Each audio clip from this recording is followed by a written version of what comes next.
आज हम बात कर रहे हैं मानव इतिहास के सबसे खौफनाक और चौंकाने वाले मनोवैज्ञानिक प्रयोग की, जिसने इस सवाल को उठाया कि क्या एक आम शरीफ इंसान भी हिटलर बन सकता है। यह है मिलग्राम ओबीडियंस स्टडी सन 1961। एक ऐसा प्रयोग जिसने यह साबित कर दिया कि अथॉरिटी फिगर के कहने पर ज्यादातर लोग अपने ज़मीर, नैतिकता और इंसानियत तक को कुचल कर रख देते हैं। ये कहानी केवल विज्ञान की नहीं है, ये कहानी है हम सब की, हमारे मन की, हमारे अंदर छिपे डर की और उस काली सच्चाई की जिसे हम देखने से डरते हैं। इस कहानी की शुरुआत होती है द्वितीय विश्व युद्ध के बाद, जब न्यूरेमबर्ग ट्रायल्स में नाजी ऑफिसरों ने अपने गुनाहों का बचाव करते हुए कहा, मैंने सिर्फ आदेशों का पालन किया था। यह सुनकर एक युवा मनोवैज्ञानिक स्टैनली मिलग्राम, येल यूनिवर्सिटी के एक प्रोफेसर, बहुत बेचैन हो गया। उसके मन में एक सवाल बार बार गूंजता रहा, क्या कोई भी इंसान सिर्फ ऑर्डर मिलने पर इतने खतरनाक और अमानवीय कार्य कर सकता है? इस सवाल का जवाब जानने के लिए मिलग्राम ने शुरू किया एक ऐसा प्रयोग जिसने इंसानी मनोविज्ञान की परतों को उधेड़ कर रख दिया। यह प्रयोग येल यूनिवर्सिटी में बड़े ही चतुराई से डिजाइन किया गया था। एक सादा सा कमरा, एक मेज, कुछ उपकरण और 3 लोग। वैज्ञानिक, सफेद कोट में, बेहद गंभीर। शिक्षक, असल में ये वो प्रतिभागी था जो सोचता था कि वह एक इंसान को पढ़ा रहा है। विद्यार्थी, एक कलाकार जो बिजली के झटकों का नाटक करता था। प्रयोग कुछ यूं था। शिक्षक को एक सवाल पढ़ना होता था। अगर विद्यार्थी गलत जवाब देता तो उसे एक बटन दबाकर बिजली का झटका देना होता। हर गलती पर वोल्टेज बढ़ता जाता, 15 वोल्ट से शुरू होकर 450 वोल्ट तक। शॉक मशीन के बटन थे। 15 वोल्ट हल्का झटका, 150 वोल्ट मध्यम दर्द, 300 वोल्ट तीव्र पीड़ा, 450 वोल्ट घातक झटका। असल में कोई झटका नहीं दिया जाता, लेकिन शिक्षक को यही लगता था कि असली झटका दिया जा रहा है। विद्यार्थी चिल्लाता, रोता, मिन्नतें करता और फिर एकदम शांत हो जाता, एज इफ उसकी जान चली गई हो। लेकिन वैज्ञानिक बस यही कहता, कृपया आगे बढ़ें, प्रयोग के लिए यह जरूरी है। अब आता है वो हिस्सा जिसने पूरी दुनिया को हिलाकर रख दिया। 40 प्रतिभागियों में से 65% यानी 26 लोगों ने 485 वोल्ट तक झटका दे दिया।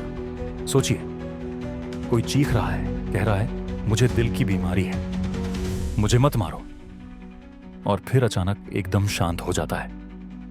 लेकिन सामने बैठा शिक्षक, जो एक आम आदमी था, झटका देता चला गया, केवल इसलिए क्योंकि एक वैज्ञानिक कह रहा था, आगे बढ़ो।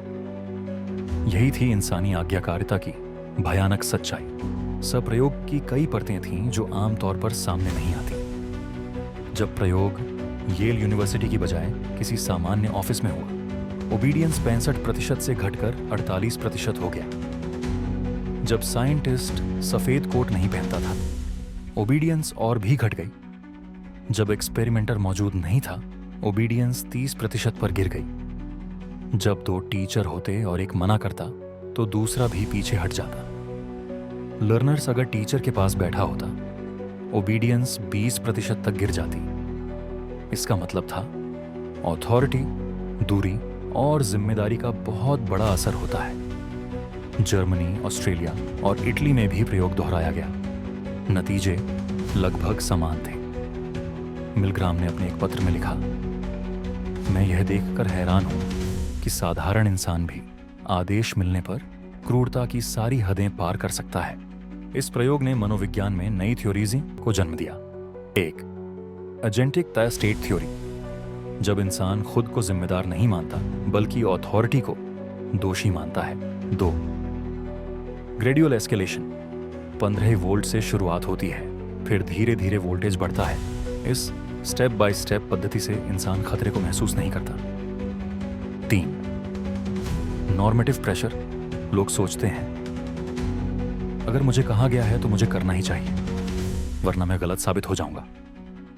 इस अध्ययन के बाद दुनिया भर के शोध संस्थानों ने अपने नियम बदल डाले। एथिक्स कमिटीज बने।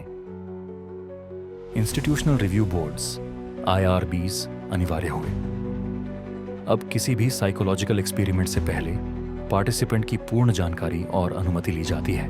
इस प्रयोग पर कई किताबें, डॉक्यूमेंट्रीज और फिल्में बनी। एक्सपेरिमेंटर 2015 मिलग्राम की जिंदगी पर आधारित। द 10th लेवल 1976 में पहली बार ड्रामेटाइजेशन हुआ। कुछ मनोवैज्ञानिक कहते हैं कि यह अध्ययन बेहद अनैतिक था। कुछ का मानना है कि मिलग्राम ने डेटा को थोड़ा बढ़ा चढ़ाकर दिखाया, लेकिन 2000 के बाद के कई दोहरावों में भी समान परिणाम मिले। इसका मतलब है कि यह समस्या सिर्फ 1960 की नहीं थी, बल्कि आज भी इंसान वही है। अथॉरिटी को देखकर उसकी नैतिकता लड़खड़ा जाती है। क्या आप सोच सकते हैं कि अगर आपको कहा जाए किसी को 450 वोल्ट का झटका देने को, तो आप क्या करेंगे? क्या आप मना कर पाएंगे? कमेंट में अपना जवाब जरूर दीजिए। अगर आपको यह वीडियो जानकारीपूर्ण लगी हो तो इसे लाइक करें, शेयर करें और हमारे चैनल को सब्सक्राइब करना न भूलें। धन्यवाद। फिर मिलेंगे एक और रोचक और रहस्यमय कहानी के साथ। तब तक के लिए ध्यान रखें और इतिहास को जानें।